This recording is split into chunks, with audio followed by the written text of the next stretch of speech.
Hey there, and welcome to this explainer. Look, if you're a manager or a team lead, you already know the reality of your day-to-day. You are judged by results.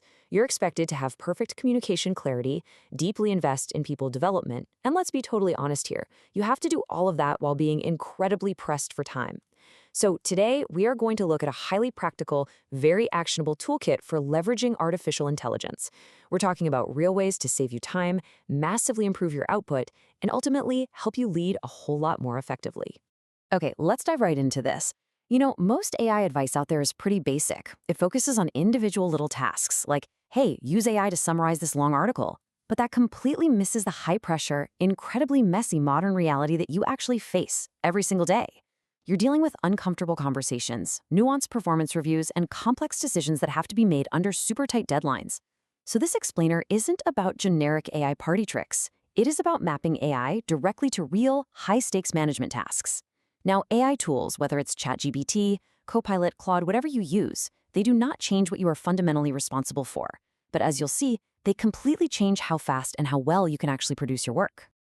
Here is our roadmap for today. We'll start with the manager's AI reality, establish a rock-solid 4-step core model, and then equip you with 5 high-leverage workflows. After that, we'll cover how to avoid the common mistakes, how to actually lead AI-powered teams, and finally, we'll talk about what AI absolutely cannot do. All right, kicking things off with part 1, the manager's AI reality, and how we actually move past those generic prompts. Which brings us nicely to part 2, the 4-step core model. This is the absolute foundation of effective AI use. Every single highly effective use of AI at work follows this exact 4-step pattern. Step 1 is the input. This is your raw material, your messy notes, the facts, the context. Step 2 is the prompt. This is where you explicitly name the task, the tone, and any specific constraints. Step 3 is the review, where you are reading critically for accuracy and nuance. And step 4 is your output, the final, polished version that gets your approval. Now, do you know what the single most common failure mode is? It's skipping step 1 entirely. Managers literally feed the AI a blank slate and just expect a miracle. But if you bring generic input, you are guaranteed to get generic output. Solving that blank page problem is your job, not the AI's. Think of it like briefing a really skilled but completely oblivious human writer. The more specific and honest your briefing is, the better that first draft is going to be. Okay, moving to part 3. This is where it gets really fun. 5 high-leverage workflows. Consider this your new rapid-fire toolkit. We've identified 5 specific workflows designed to tackle your absolute biggest time sinks. First up, one-on-one meeting prep. With AI, that takes just 5 to 8 minutes. Next, writing a performance review. Instead of agonizing for hours, you're looking at 15 to 25 minutes. Then we've got team updates or executive summaries in under 10 minutes. Drafting a really tricky, difficult conversation or feedback message, 8 to 12 minutes. And finally, putting together a comprehensive decision brief in 10 to 15 minutes. To put that into perspective, you are taking heavy, draining tasks that used to eat up half your week and shrinking them down to minutes. Every single one of these maps directly to things you already have to do, turning your messy, scattered thoughts into structured clarity. But to make those workflows actually succeed, you really have to engineer your prompts right. Think about the difference between a generic prompt, like just typing, hey, write a performance review, versus a highly specific one. When you explicitly name the task, who the audience is, what format you want, the exact tone, and the constraints, you stop the AI from just making up plausible-sounding fiction. It's actually amazing how well AI can tune its tone when you just tell it what to do. If you ask for direct and professional, it gets it. Iterating on a very specific prompt is how you transform a generic, corporate jargon robot text into a highly usable, excellent first draft. Let's actually see this in action with a real-world scenario. Picture this. You've got a team lead who has been late to cross-functional meetings 3 times this month. And yeah, other teams are definitely starting to notice. Now, delivering that kind of negative feedback is something literally all of us love to procrastinate on.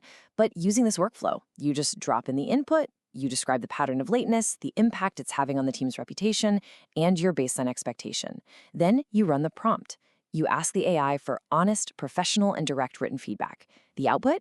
In literally minutes, you get a solid draft that addresses the issue head-on without being overly dramatic.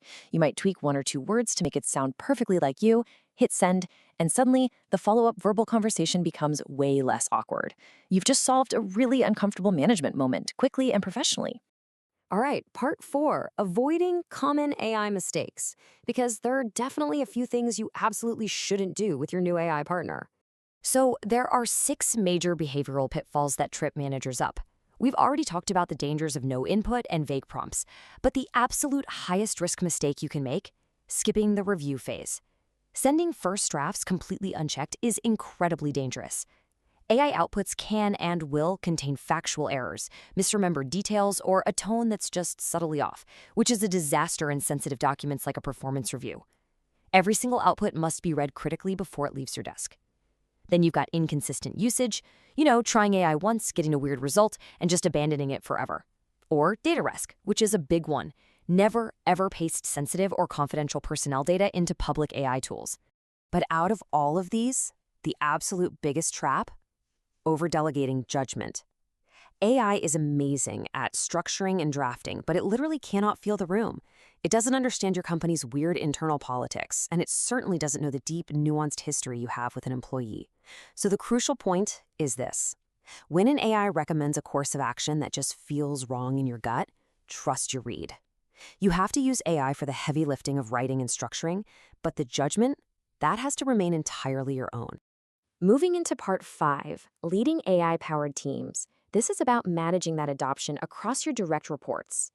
The best way to lead here is to model the behavior for your team by baking AI directly into your normal weekly rhythm. Think about it like this. On Monday, run your one-on-one prep workflow before your team meetings. Midweek, use it to draft that difficult feedback right when it's fresh on your mind.